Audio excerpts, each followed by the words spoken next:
host again, Solomon, to take you around the world of sport for the week. So big up everybody that has smashed the like, that has subscribed. For those of you that have watching our content, I got a very large turnout yesterday. There's no, this channel would not have existed without you guys who have been backing us up. Thank you so much. Big up. Don't forget to smash the like, subscribe, and to as many of us that would like to be on the channel, just let me know.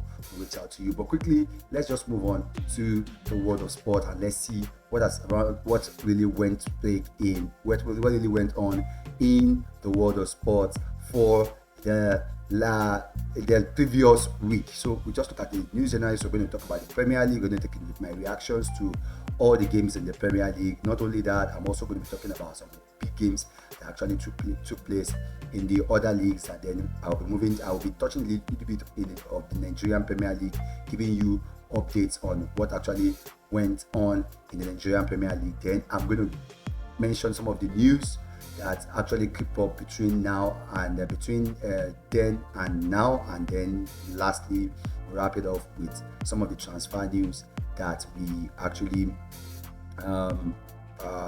we heard that is looking like it's happening. So those are the things we will be discussing in today's video. Don't forget, feel to scroll to whatever part of the video you want to watch. Big up you anytime. Don't forget to smash the like, subscribe, and tell your friend share with your friends, and you can always leave your comments in the comment section. So we're going to start with the Premier League reactions, talking about the matches that took place in the English Premier League. So generally, looking at the game, that I'm going to start with our own game, that is the game between Arsenal and Crystal Palace. So we all know that Crystal Palace and Arsenal had played a couple of games before they played before they met on that Saturday, and it ended 3-2 in favor of Arsenal. So I think having to go back to play that particular game again was not going to be an easy game. In fact, I expected it to be a tougher test, for Arsenal. And one way or the other, the result of that game did not actually look like what actually went on in that game. The game was very, very close, but still Arsenal was able to run out 5-1 victor. 5-1 victor. But the sad thing, I don't know what to say, but it's sad thing to say, the shocking thing, or the only disappointment that I would pick from that game was the fact that we heard that Bukayo Saka will now be out for between 4 to 6 weeks. I think that's what I saw. Yeah, but he will be off between 4 to 6 weeks. Now, let me tell you, before I even go into the game, let me just my opinion. I've always believed that Arsenal needed more. We needed more, actually. I believe we needed more anytime, any day. I've always believed that we needed to add to our attack at that point in time, because even at the moment, it's not as if we have enough squad, to do all those things that we wanted to do in the first place. But right about now, we're very lucky that the likes of Gabriel Jesus was able to find the net a couple of time ago. Plenty things don't happen. A lot of things has happened that I was even giving up on Gabriel Jesus at the moment. But right now, I think he has found his scoring boot, and he was able to actually score goals and do some things. And in the past, I think 2 games now, he has 5 goals in the last 2 games, which is more of like a morale booster. But the fact that Bukayo Saka is out, one thing I want us to understand is this: I've already said it before now. Arsenal needed this striker in the first place. There is no excuse. We needed a striker in the first place, so it is not new. It's not new news now. Apart from not even generally striker, we needed more attacking player. Probably that the attacking player that we have are not even enough in the first place. So not talk about when you are now running short of your most productive go-to winger that does almost all the job. Bukayo Saka has close to I think 12 assists and about 9 goals or something like that, which is close to 21 or 22 GA, this season so far. And taking that kind of person away from the team is definitely going to be a problem. So it's definitely my own. I've said concerning this season, we have to work with Arsenal. Arsenal needs to strengthen up front in January, and I don't know. In fact, it's going to be it's going to be a serious matter, to look into. If Arsenal doesn't look at it in January, a lot of things will happen. But that's on Bukayo Saka. Bukayo Saka used to be out for between 4 to 6 weeks now, and I feel Arsenal should, thank God it's closer to January. I'm expecting them to go into the market, or else there will be problems. I don't know. The league is already looking peak. I said it before in the previous. It's looking peak already. It doesn't look as if we are going to get this one, but it is even now becoming more difficult if we have Bukayo Saka out for the season. If it's because, like, for me, coming back a match, the league is done at that point in time. I'm very sure that we might not be able to hold on.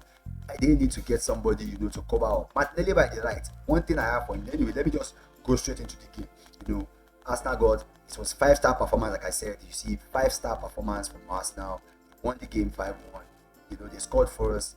Crystal Palace equalized 1-1, and then Gabriel Jesus went on to show. It was a show of Gabriel Jesus that particularly was 5-time performance. But one thing I would like to point out from that game is this: if Arsenal would need to hold on, like for example, we have 2 games before the transfer window opens. So our 2 games, yes. Even plus the cup, I think that would be 3 before the transfer windows open. But before we start the transfer window, what does Martinelli need to do to actually hold on his place in that Saka role? Now, one thing he did was that when he moved to Saka role, what I noticed he did was he was a little bit more direct. He didn't have to cut back and try to do.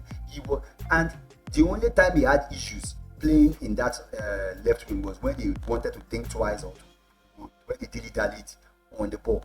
The time that he went direct, when you get up there, no other option, just cross the ball, just get the ball into the box.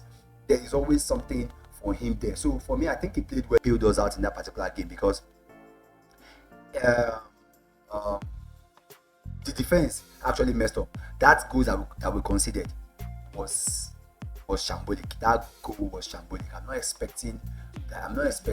Like, I wasn't expecting Saliba to concede that goal, but he did, and that was all that went down in that particular game. So it's funny to me, and it's surprising that we're conceding that kind of goal. But we considered that goal, and it was not good. It's not good enough. Honestly, it's not good enough. And our attackers, I think, bailed us out in that particular game. Now, moving to the next game, I think I've dwelled enough on Arsenal's game.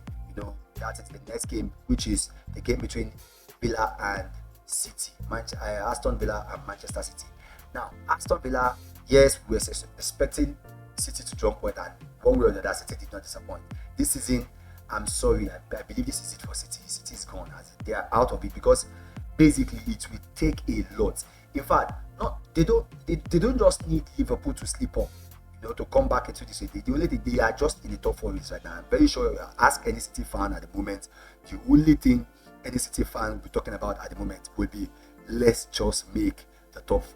Let's just make the top 4. Because I don't see City doing anything that making the top 4. And now they played against Aston Villa. I think Villa went 2 goals up until 93rd minute. 93rd minute when Phil Foden equalized, pulled one back. Is it equalized? Not equalized. Pulled one back for City. But that game was a sheer show of Morgan Rogers. Rogers was outstanding, was phenomenal in that game. But me personally, I feel City right now at the moment cannot withhold pressure. Any team with a little or serious attack will be able to pick points from City. So City was terrible as we expected them to be, and then they lost the game. Moving on from that particular game, we move to the game between Chelsea and Everton. Now, many Chelsea fans, when I told them it's not easy playing Everton, and I said this also for most of all the Liverpool fans, that okay, they have an outstanding match against Everton. Yes, you have an outstanding match against Everton, but the truth of the matter is that Everton Football Club is a club that, when you have, especially when you are going to that their home or something with that their home, you all know this is a Merseyside derby anyway. So, or when you are going to play Everton, these guys will just roll their sleeve up and they will defend to the core. They will defend to the core. They don't care who you are. They don't care if they know they might not score, but they will still go ahead and just defend it. And for me, let me just mention a case. I think Chelsea should have gotten a penalty, from the case of, I think there was an attack that Pickford actually rushed out in the goal. But one way or the other, we said that we should not be complaining about referees. So I think we have to just move on from that. Just like everybody has said, Chelsea, their game ended 0-0. Would I say in favor? But Chelsea, yes, Chelsea fans are keep mentioning. That's one of the reasons why Chelsea fans are keep mentioning that they're not part of it, they're not entitled. But I believe they are, and I believe that yes, they might not win it, which nobody has divine right to win the league, but they can challenge, and that is what I feel they are doing. And going to the shame of the shame this weekend, and that is the United fans. Now, I saw a United fan a couple of days ago, and you know what he did? What he did was that he just covered his face. He had to cover his face because every United fans right now, they are in the mud. United are just, every city from Manchester at the moment are in the mud. Like mud brothers, like Manchester mud brothers. Manchester brothers. Like, in fact, let's even change all the, the man aspect of their name to maybe woman or something, or boy or something. Maybe it's Boychester United, Girlchester United. Because they definitely are not men anymore, because they cannot find their way around it. Yes, they lost to Bournemouth at home, and the Cherries picked them again, and they lost 3-0 to the Cherries. They lost 3-0 to the Cherries, and at that point in time, what is the problem with United? The thing is that Manchester United needs a reboot, and that reboot has to start very, very soon. I don't know how it's going to start, but right for me, I said, I don't think it's the manager at the moment, because I don't think Amaron is bad, but I don't also, in other words, thinks Amaron will. Like the title of this video said, will Arne Slot still make history and win the Premier League? I think he will, because right now with what is going on with Arsenal is not serious at the moment, except they go into the market January. Now City is desperate, Arsenal is desperate.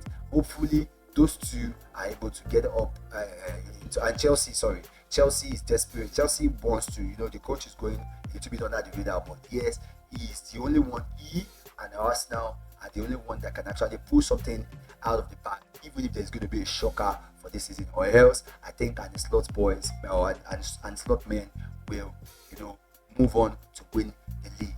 And that would just lead me straight to that game between Tottenham and Liverpool. That was a bloodbath. It destroyed Tottenham, and that's why I said the way Liverpool is played at the moment, I think they are the only one that is serious. When you say a team that is actually serious, that wants to win game, it's like they were prepared. It's like they knew that this was their time to actually, go on, and they are actually fine. And big up to Mo Salah at the moment, because he's on top form. In fact, in my FPL, I think I checked the FPL record. This guy has scored the most points. I think the last one that let's look at, he scored close to 42 points. For as many people who have used, man. Imagine you tripling your captain at that point in time. That is just like it's like you have done a little bit of big assignment, and you are winning a lot of points. In fact, I had no choice today than to just go ahead and use that particular chip today, and that's a kind of into anybody who wants to use it. They are playing against Leicester. I see them. I'm expecting Salah to get goals in that particular game, and that game ended 6-3. 3-6 in favor of Liverpool. Liverpool won that game 6-3. On the score sheet was Luis Diaz 2 goals, Mo Salah 2 goals, Szoboszlai, and McAllister. Yes, Tottenham got some goals back. Just consolation. They were made consolation anyway. Nothing happened. It was not as if it was a shock or anything. It was just mere consolation. Dominic Solanke, Jan Kulusevski, and also James Maddison also got on the score sheet, but they lost. And like, it's not a new thing. Tottenham will always, lose. You just don't know what you are going to get with Tottenham. That's one thing about Tottenham, and that is how things went by in the English Premier League. Now, quickly, I would just like to touch on some of the results from the other league. Now, some that might interest you guys. Will be the first one is the one that happened in Spain. That's the match between Atletico Madrid and Barcelona. Now, Real Madrid won their game 4-2 against Sevilla, and Atletico Madrid lost at home. Atletico Madrid won Barcelona, won away from home, as in Barcelona lost at home to Atletico Madrid. Now, what this does is it changed the whole look, and now Atletico Madrid are top of the table with 41 points. Real Madrid are second on the table with 40 points, and Barcelona are third on the table with 38 points. Now, this is not just that. Barcelona has also played one game ahead of both of them, of both Atletico Madrid and Real Madrid. So now the point is that Real Madrid has played 18, Atletico Madrid has played 18. Now Real Madrid, Atletico Madrid, who started the season in very good form, has a very good form last this beginning of the season, and now dropping down.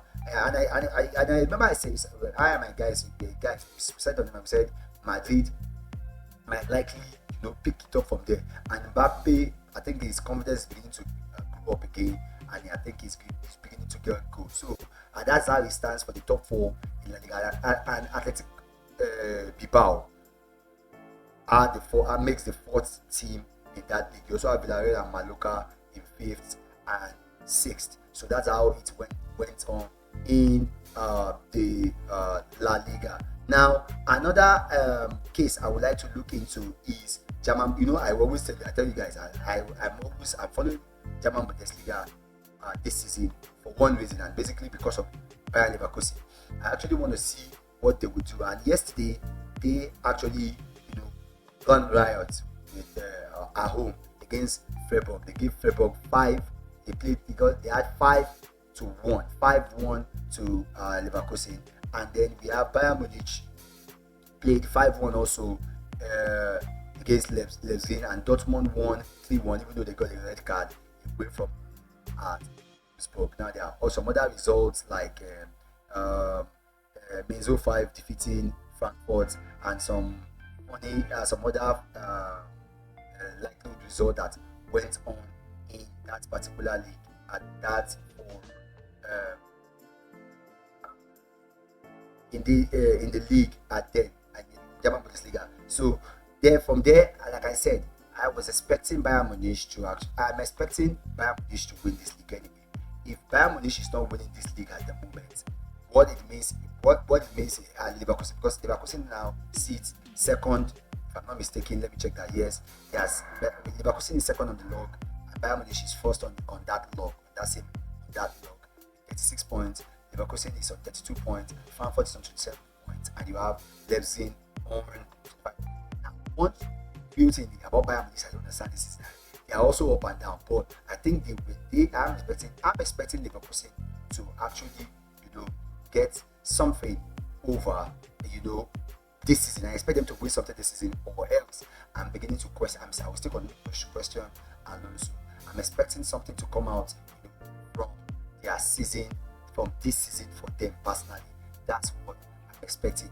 And like I said, if Leverkusen should come up with something this season, I'm going to hold my hands up and say Alonso is a good catch for them personally, because right now he's sitting second, he's still in the cup, he has knocked Bayern Munich out, which is something. Even if he's able just to get a cup alone this season, I believe he's fine, and I will answer up. I believe that he has done enough. Now moving on to Italian Serie A now, and that is where I have a conflict of interest. And I'll tell you the reason why I have conflict of interest. Now, on the other hand, I want Arsenal to trigger the list loss of Victor Osimhen. Yes, you are hearing from me. I want to trigger Osimhen and also trigger the list loss of Ademola Lookman, because right now I believe they are the hottest set of strikers that we can add to our team, to move on now, to get things done if we actually want to get results at the moment, because of the injury to lack of Bukayo Saka, and that's why not replace a Nigerian and another Nigerian.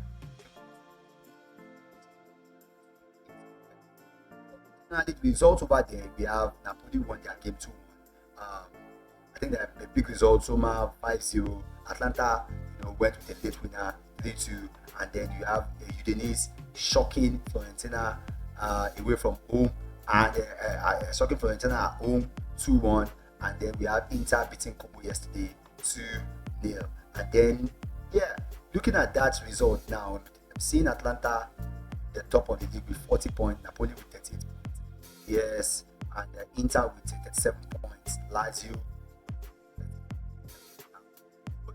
But this is it. Like I said, I just want. This is where I say my conflict of interest comes in. I want Ademola Lookman to win that. I don't want any other club to win that apart from Ademola. I don't want Napoli to win. He can be playing well. Atlanta would always want to leave him. You understand at the moment, but we see how it goes. It's just our love. But let's see how it goes in January. If Arsenal would sign player at all, like I said. So at the moment we have Ademola Lookman, the show over there, and they are top of the league over there. And according to what I'm saying, I think the league will be on break now. I think the only league will be on break at the moment. So let's see what I think they will go on the break and they'll be back maybe January or something. I don't know when exactly. Also within the League One, they are already in their break already, so there's nothing special in their league for the weekend. Now that is all we have for from football in Italy. I already told you from France there's been a break. So now moving on away from the result, like we said, now I didn't really check. Okay, I didn't really discuss how the league look like in the Premier League. Yeah, we still have Liverpool on top of the league. We are followed by Chelsea, and then we have Arsenal, and then you have Nottingham Forest. Forest are behind Arsenal. Honestly, I can't imagine. Even ahead of Aston Villa and ahead of Manchester City. That is how they see it in the English Premier League. Now, moving on to some, actions from the Nigerian Premier League. Now, that's where I'm going to go on to the Nigerian Premier League. Now, in the Nigerian Premier League, there are some games, taking place in the Nigerian Premier League, and that is exactly what we're going to look at right now. First of all, let me just put you through some of the picture. Let me run you through some of the results that took place last one. You have Kano Pillars 2, Niger Tornadoes 1. That one, it was Ahmed Musa show. Ahmed Musa bailed them out, the dying seconds of the game. Then we have Sunshine Star 1, El Academy Warriors 0. We have Bendel Insurance 1, Lobby Stars 0. We have Abia Warriors 2, Ikorodu City 0. Remo Stars 2, Bayelsa United 0. Nasarawa United 1, Rivers United 1, and then Enugu Rangers 0, Shooting Stars 1. That's Shooting Stars won away from home. They are the only team that they are the only one that won away from home last weekend. Enugu Rangers as nil, Shooting Stars 1. Then we will have a game postponed. Plateau United versus Enyimba was postponed. Then we have Kwara United 1, Katsina United 0, Akwa United 2, and Atland of Owerri 1. So in the log, you have Remo Stars on top with the 3 points. We have Rivers United on 33 points, both sides with and Shooting Stars on 30 points. Now, one thing I want to point out is Enyimba is so far behind. Enyimba is, although they have played only 14 games and they have only 22 points, so they are 4 game short. Probably because of the fact that they are playing. I think they were playing this CAF Confederation, CAF Champions League. I think that's the reason why they have been back with games. Now, with all the news being said and done, now let's look at what some of the things that we need to, some of the news around. Now, the first one is, which we are familiar, is with the case that Bukayo Saka is out for about 4 to 8 weeks. Yeah, 4 to 8 weeks. Now, there's something I wanted to discuss, and that is the case of Hakimi's mother. Now, Hakimi's mother said something on he said that immediately after the award that his son has forgotten about it. He cares, even if he doesn't forget about it. What's our business? Our own boys have actually done well, and they have, won. He deserves what he got, and he got it. So we don't care whether he has accepted or not. If he like, he should accept. If he like, he should not accept. We deserve. Ademola Lookman deserve it. So there's nothing like I don't want to hear. There's nothing, no news, nothing to be discussed. That case is done and dusted. Now, another thing I want to talk about, another news that also came. I think there are two news I would like to also break with you. Now, our women, I think our women are under 17, if I'm not mistaken. There are two games. First of all, we have Chan. I think is it Chan Championship? Yes, Chan Championship. Super Eagles played a draw against Ghana. Yes, played a draw against Ghana, and yes, Eagles grabbed their first step advantage in Accra. I think it was under 21 years AFCON under 17, the first term. Now they won. They drew the game 0-0, so they are playing the second leg in Nigeria. So our under 17 has drawn the first leg. They play the second leg in Nigeria in a couple of days. Also, the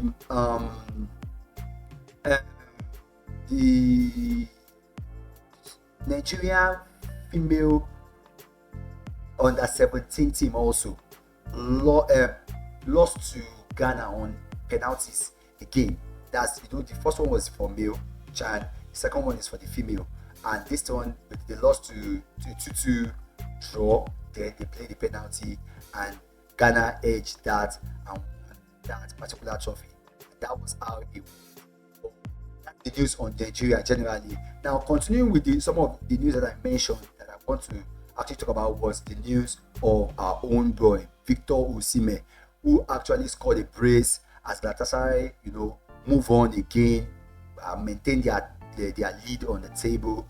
Like I said, the two best striker in the world, two best front player in the world, we have them right now in person of Victor Osimhen and Ademola Lookman. Now let's now move. Let's wrap it up. Let's just wrap the video up by moving to some transfer news. The first one is, now that we know that City are being challenged now. They are being linked. Going to transfer news now. City are being linked to let me just pull up the story here. I think, if I'm not mistaken, first of all, City are being linked to Victor Gyökeres at the moment. PSG also is being linked to Victor Gyökeres at the moment, and let's see how it goes, because those are the two one of the if you're talking about the biggest striker in Europe at the moment now, that's Victor Gyökeres. And according to the news we are reading, we see that PSG are in race to sign. They are in for Gyökeres already, and when it comes to money, they have the money. Let's see what happens to that, if that can develop. Now, also, it has also been read in news today that Man City also want to sign Manuel Kudus. I don't know how true this is, but I think we've just been reading this morning that Kudus could be on Manchester City, radar at the moment. And looking at the fact that they are struggling, with lack of Savio not playing well, I think Kudus would be an upgrade. Would you say an upgrade at the moment? I don't know, compared to what they have there, because Savio has not actually done good enough. And I think Kudus, let's see what happens in January, if City will be able to spend the cash. I think City is actually being reserved. They are being reserved. I don't know what's going on, but they don't look like somebody that want to spend. I don't know what is their challenge, but they are being linked with Manuel Kudus today. And also, like I also mentioned, that PSG are being linked with Victor Gyökeres. I think that one is also very, very that one is also another story that it was making the news yesterday. And finally, before I leave, I would like to mention that ex-Chelsea striker Hakim Ziyech also is being wanted by West Ham, and West Ham, we know they are struggling at the moment. And maybe they will probably, and being that we expected them to be the one who has already won the transfer, because the kind of player they have actually signed the transfer window, they still want more, because if they don't, they look like they are in danger of falling into relegation. And now, thank you so much for joining this particular video today. Don't forget to smash the like, subscribe, and that will be all for the roundup of the week this weekend. Don't forget to smash the like, subscribe, and I'll see you on the next show.